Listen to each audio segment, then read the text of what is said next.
비상대책위원회가 만들어지는 즉시 그 비상대책위원회 위원장은 당 대표의 권한을 가지게 되는 겁니다.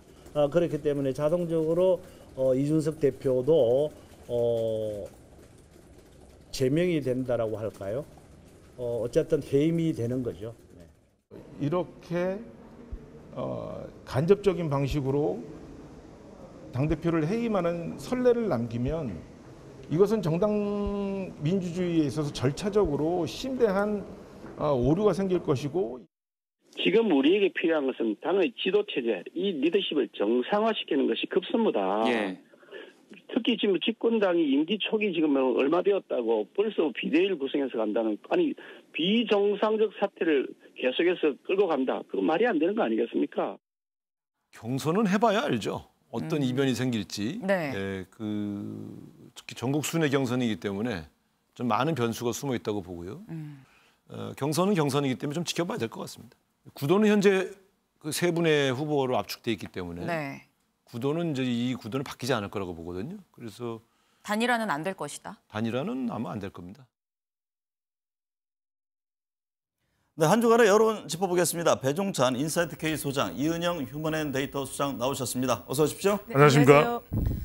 배 소장님. 네. 윤석열 대통령 지지율이 24%로 최저치를 기록했는데요. 네. 갤럽 조사입니다. 지지율 24% 어떤 의미로 봐야 합니까?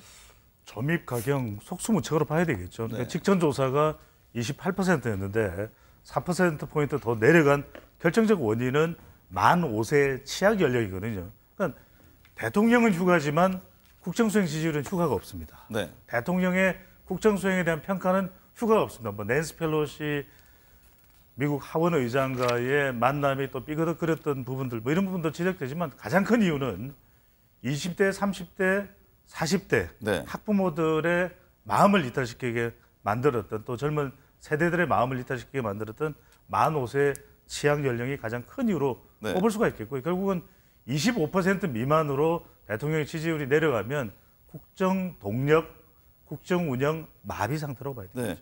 이 소장님, 역대 대통령들은 20%대 초반 지지율이 언제쯤 나타났습니까? 이게 이제 대체로 1년 차 때 나온 게 노무현 대통령하고 이명박 대통령이었고요. 그다음에 이제 3년 차 이후에 3년 차 후반 4년 차에 나왔던 게 그 박근혜 대통령하고 그 문재인 대통령이었습니다. 그리고 전반적으로 20%대의 지지율은 중반 이후에 나오는 숫자들이라고 볼 수 있어요. 20% 초반이 아니고 그때도 보니까 박 전 대통령이 25%죠? 예. 그리고 그 문재인 대통령 같은 경우도 29%. 29%. 예, 요건 LH 이제 사태 터졌을 때 나왔던 숫자고요. 근데 역대 대통령들은 그 20%대 나왔었던 명확한 이유들이 있어서 그 부분을 이제 고치는 속에서 좀 상승의 모멘텀을 만들었었던 차이점이 있습니다.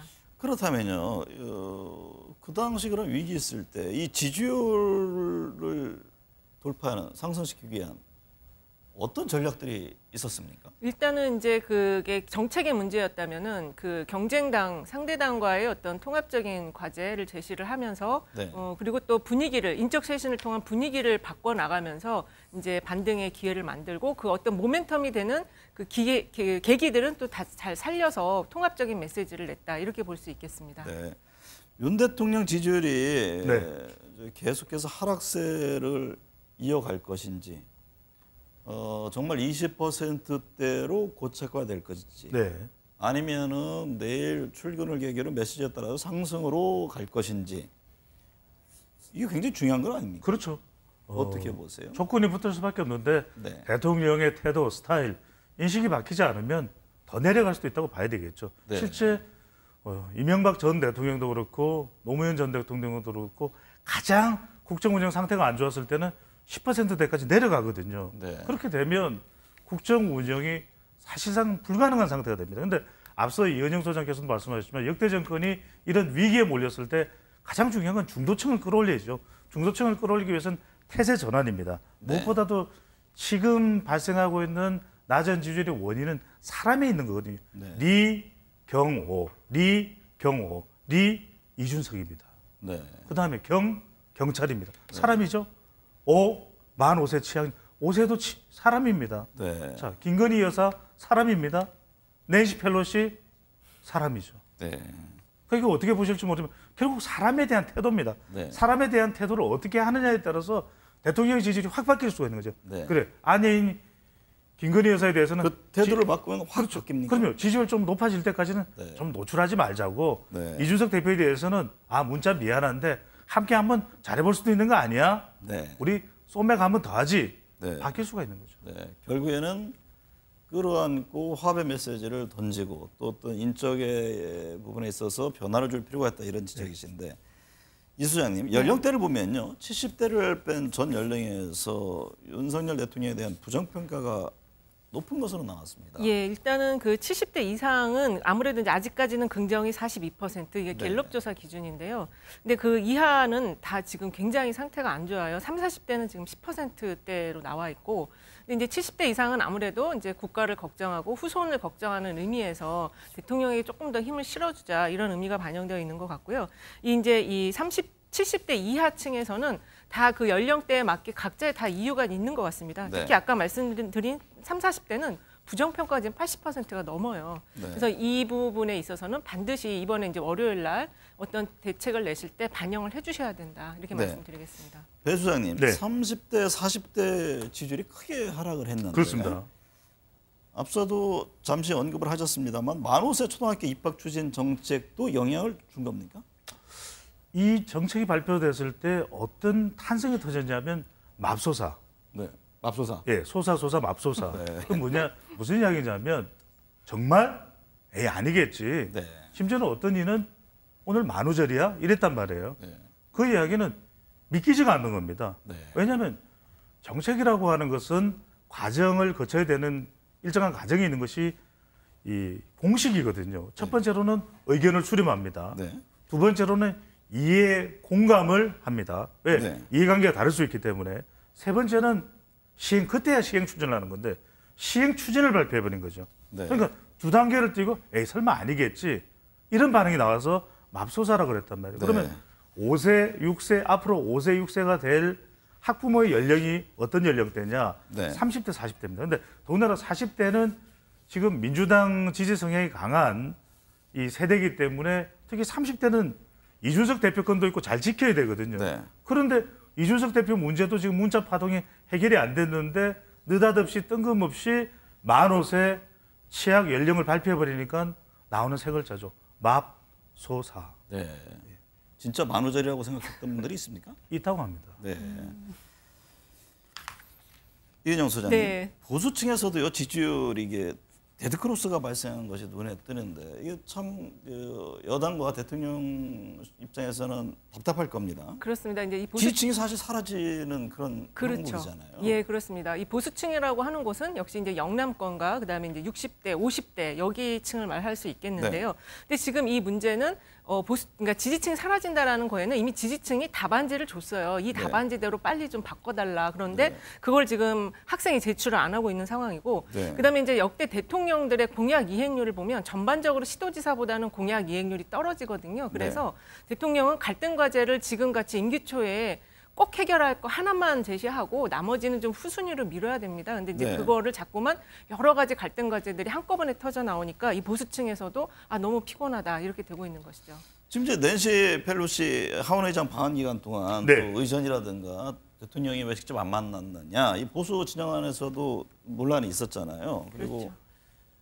권진법사로 알려진 분이죠. 무속인이 윤석열 대통령 부부와 친분을 사칭해서 이권을 개입했다 이런 또 얘기가 나왔고 한남동 대통령 관저공사에 김건희 여사가 설립한 코바늘 커테지 관련 업체가 맡았다. 이게 다 좋지 않은 뉴스들인데 이런 전반적인 것들이 지금 지지율에 다 영향을 주고 있다고 봅니까? 결정적이죠. 근데 이게 국민들이 봤을 때는 심각한데 윤석열 대통령의 인식 태도를 보면 저게 심각하지 않다고 인식하는 거야? 아무렇지도 않은 거야? 여론조사는 의미가 없는 거예요. 여기에 더 국민들이 격분을 하는 거죠. 그러니까 2008년에 강우병 사태가 MB의 지지율을 끌어내렸던 것이 아니라 MB의 태도였습니다. 이명박 전 대통령의 태도가 뭐가 문제야? 소고기 맛있잖아. 미국산 소고기 더 맛있는데 무슨 소리야?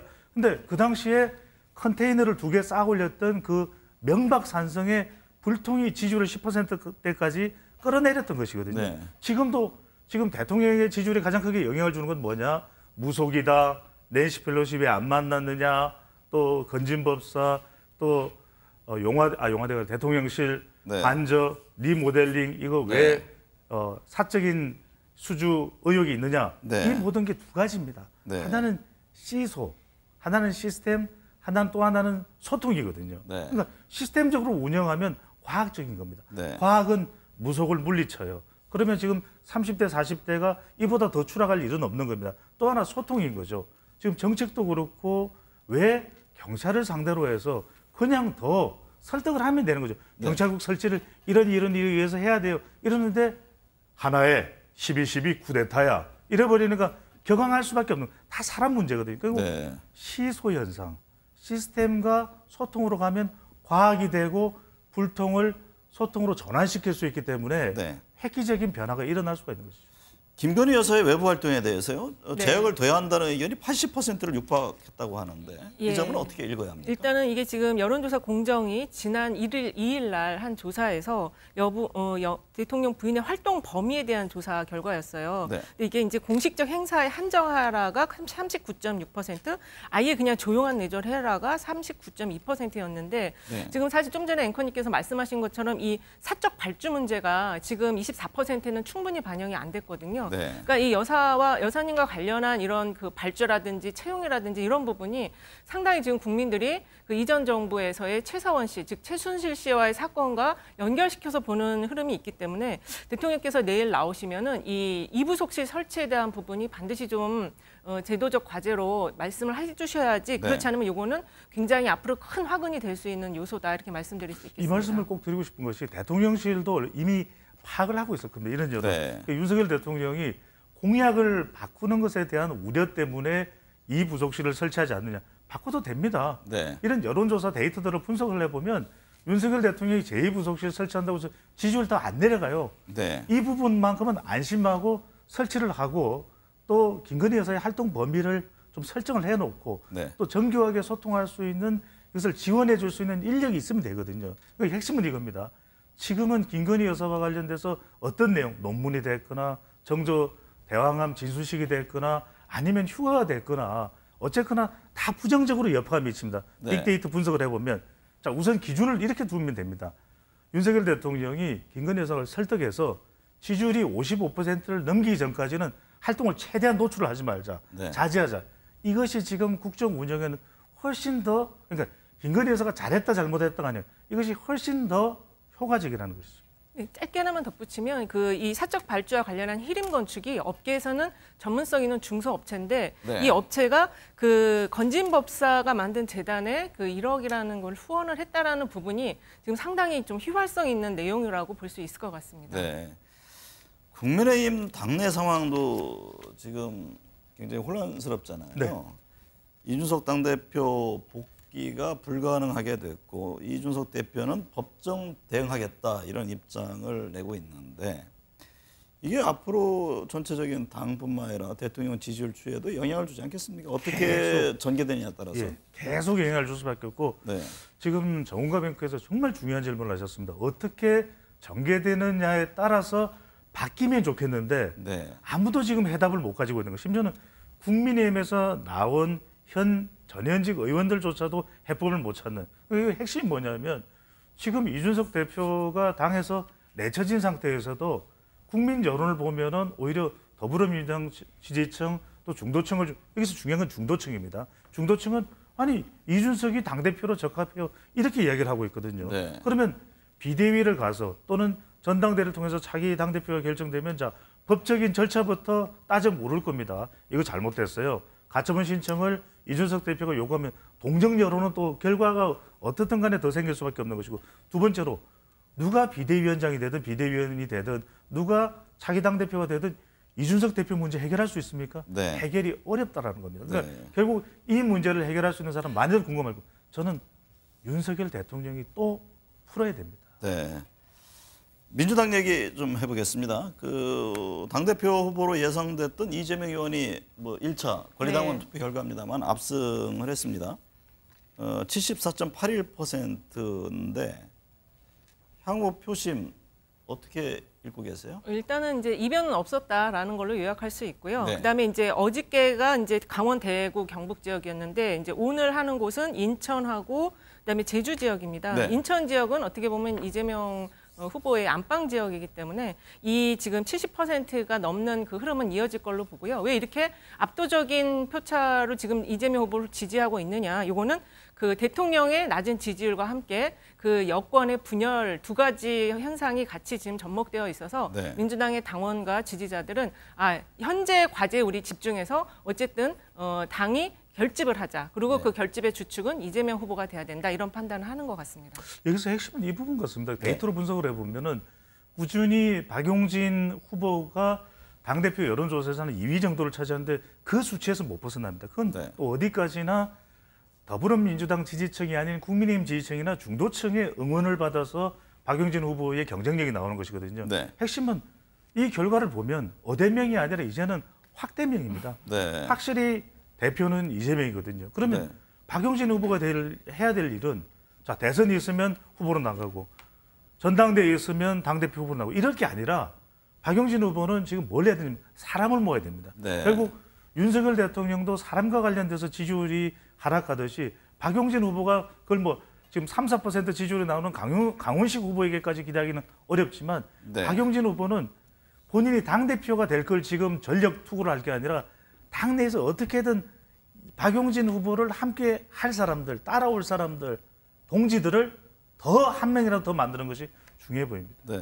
최고위원 투표에서도 이재명 의원과 가까운 의원들이 많이 상위에 이렇게 포진해 있더라고요. 그렇습니다. 지금 현재 이제 그 1위가 정청래 의원이고 두 번째가 이제 고민정 의원, 그다음에 이제 박찬대, 장경태, 서영교 의원이 들어간 게 약간 조금 이제 눈에 띄는 대목인데요. 네. 그래서 당원들은 어쨌든 그 지금 상황에서는 당이 하나의 목소리를 내야 된다. 이래서 그 약간 이제 반명이나 비명 쪽에 있는 의원들에 대해서는 약간 득표를 좀 낮게 줬던 것 같아요. 네. 그리고 그 이렇게 되면은 이제 앞으로의 이 이재명 체제가 이제 어떤 역할을 할 것인지 굉장히 중요해지는 대목이고 어떻게 보면 이 전체적인 이 친이계의 이 의원들과 모든 지도부가 하나의 또 시험대에 올랐다라고도 볼 수 있겠습니다. 이재명 의원이 그 자신의 사법 리스크 논란에 대해서 검경 수사는 이게 여권의 정치 공세다. 상당히 이제 공박을 하지 않았습니까? 네.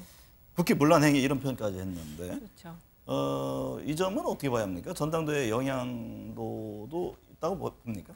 일단은 이제 이 이재명 의원이 여기 이제 전대 들어가기 전에 한 발언들에 있어서 조금 지지층이나 또는 일반 국민이 봤을 때 저런 발언이 좀 동의하기 어렵다라는 발언도 있긴 있었던 것 같아요. 네. 그렇지만 지금 상황의 과제에 대해서 민주당 지지층이나 일반 국민들이 좀 더 평가를 하는 것 같고 특히 지지층은 현재의 과제, 어쨌든 빨리 단일화된 이 전체의 큰 싸움을 이끌고 갈 단일된 체제가 필요하다 이렇게 지금 판단하는 것으로 보여지고 있어서 이 사법 리스크 논란에 대해서는 좀 후차적인 문제다라고 보는 것 같습니다.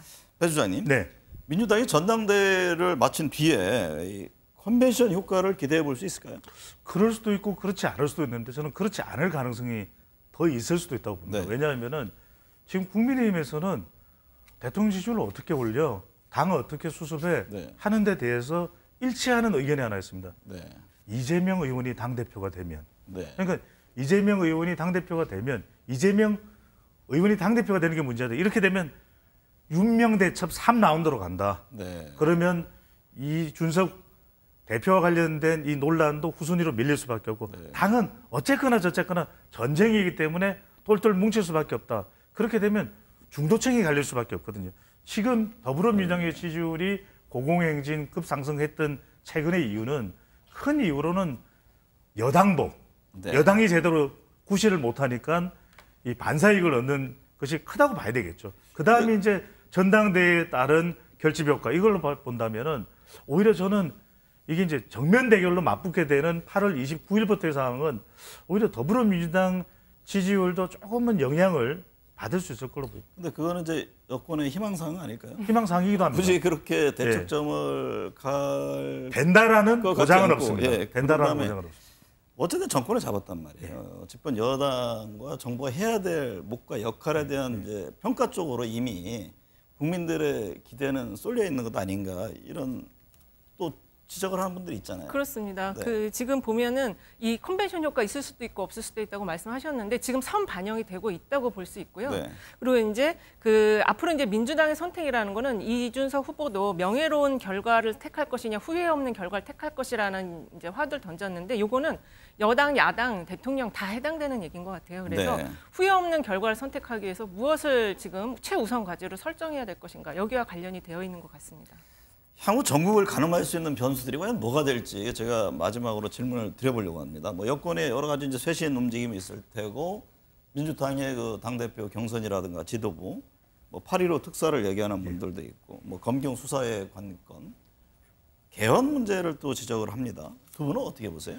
개헌은 큰 비중이 있을 것 같지는 않습니다. 왜냐하면 네. 국민들의 우선순위는 항상 민생보다 개헌이 더 커야 개헌 쪽으로 갈 수 있거든요. 그렇다면 국민의힘 지지율이나 대통령 지지율로 보면은 여권의 쇄신 방향, 네. 비대위의 향방, 누가 비대위원장이 되느냐, 비대위원이 되느냐, 그리고 더불어민주당 지지율은 전당대회 결과는 대체적으로 예측 가능하기 때문에 비대위원장은 뭐 주영 의원으로 거의 가는 거 아닙니까? 예, 검경 네. 수사가 될 가능성이 높고. 검경 수사. 이 소장님은요? 동력이 지금 없기 때문에 지지율이 낮기 때문에 개헌이라는 과제가 좀 크게 작동하지 못할 수도 있다라고 보는데 그 반면에 그렇게 지금은 작은 과제가 아니고 큰 과제로 이 해결을 해야 되고 그리고 그 개헌을 하기 위해서는 역시 야당과 소통해야 되기 때문에 여소야대인 상황에서 야당과 소통할 수 있는 가장 좋은 그 계기로서 개헌이라는 건 좀 의미가 있다 저는 그렇게 보고 있습니다. 네. 첫 메시지는 뭐가 중요합니까? 사과죠. 사과. 네, 정말로 잘못했다. 우리 소장님은? 저도 뭐 사과. 네, 알겠습니다.